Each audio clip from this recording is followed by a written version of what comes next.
एक बात हम आपको बहुत साफ साफ कहें, जो राज्य जो करना चाहे अपना करे, लेकिन हमारा बहुत साफ साफ ओपिनियन, जनसंख्या नियंत्रण के लिए अगर आप सिर्फ कानून बना करके कोई उसका उपाय करेंगे, ये सभी ठीक से संभव नहीं है जी।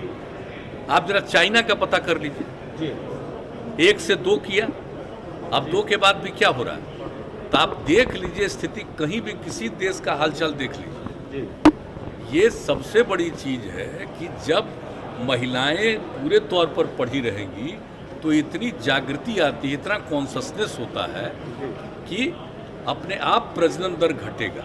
और आप तो जान रहे हैं, शुरू से हम लोग इसके लिए काम कर रहे थे, और उसी में जो आपने कहा, जो इसका जो इतना ज़्यादा इस पर रिसर्च हुआ, सर्वे किया गया, देखा गया, और देखा गया कि जब पति पत्नी में पत्नी मैट्रिक पास है तो देश भर का एवरेज प्रजनन दर 2 था, और बिहार में भी वही किया गया, तो पता चला 2 ही है। लेकिन अगर +2 तक पढ़ी हुई है, इंटर पास है, तो देश का उस समय आया 1.7 और बिहार का आया 1.6। तो उसी समय तो यूरेका की भावना आई ना, हमको लगा कि भाई इतनी बड़ी चीज़ है, ये तो प्रजनन दर को कम करने के लिए। बिहार में कितना ज़्यादा है आप जानते हैं, तो देखिए इससे काम शुरू करते करते घटते घटते 4 के ऊपर था, अब उससे घटते घटते 3 के पास पहुंच गया। लेकिन ये पूरे तौर पर होगा तो हमको पूरा भरोसा है कि 40 तक, हमको जो लगता है, मेरा अपना व्यक्तिगत जो हम पूरा का पूरा करते हैं कि 2040 तक जरूर ये वृद्धि नहीं रहेगी और उसके बाद घटना शुरू होगी। तो इस तरह से जब बात है तो हम लोग तो इसी पर काम कर रहे हैं। लेकिन बहुत लोग रखता है खाली कानून बना देंगे और उससे हो जाएगा, तो वो तो अपना सोच है अपना अपना। हम लोगों का सोच बहुत साफ है कि कैसे हम कर सकते हैं प्रजनन दर कम, और इसमें कोई कम्युनिटी का हो, सब पर ही असर पड़ेगा।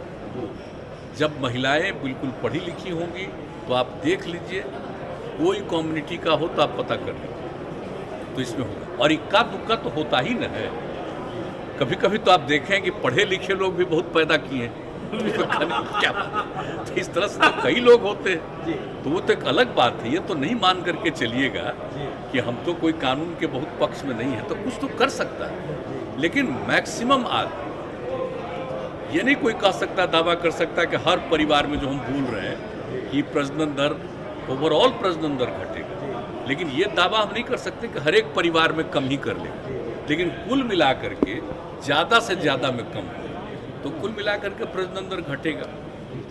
तो इसलिए हम लोगों का तो यही राय है। बाकी हमको तो अब अलग अलग राज्य का है, लोगों का अपना अपना सोच है, तो अपने ढंग से करें। लेकिन हमको जो लगता है कि इससे कितना इफेक्टिव हो रहा है, मैंने मैक्सिमम न बिहार का था प्रजनन दर, तो कितना घटा है और कितना तेजी से घट रहा है, ये साधारण बात नहीं, बहुत अच्छी बात है।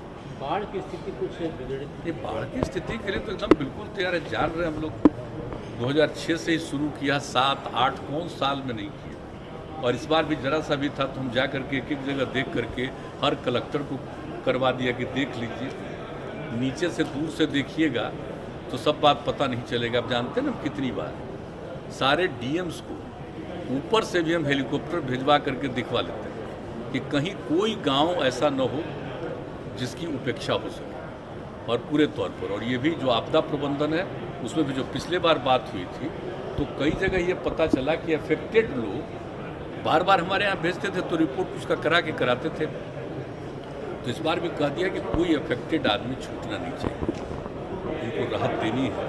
तो इसलिए ये सब पूरा एकदम कॉन्शियस है, पूरे तौर पर देखा जाता है, इसलिए हर तरह की सहायता दी। एक अंतिम सवाल मुख्यमंत्री जी, दिल्ली हाईकोर्ट का हाल में ये ऑब्जर्वेशन है कि देश में अब समय आ गया है कि कॉमन सिविल कोड होना चाहिए, और सुप्रीम कोर्ट लगातार 1985 से कई बार यह कह चुका है सुप्रीम कोर्ट की ओर से कि देश में कॉमन सिविल कोड का समय आ गया है।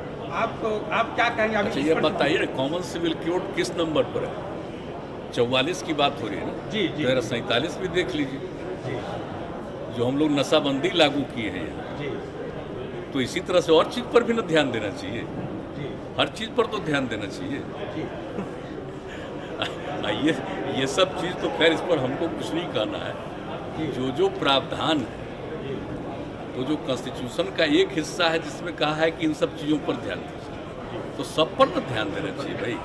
तो वहाँ से भी होना चाहिए कि पूरे तौर पर बिल्कुल शराबबंदी पूरे देश में हो, ये भी तो होना चाहिए। Thank you sir.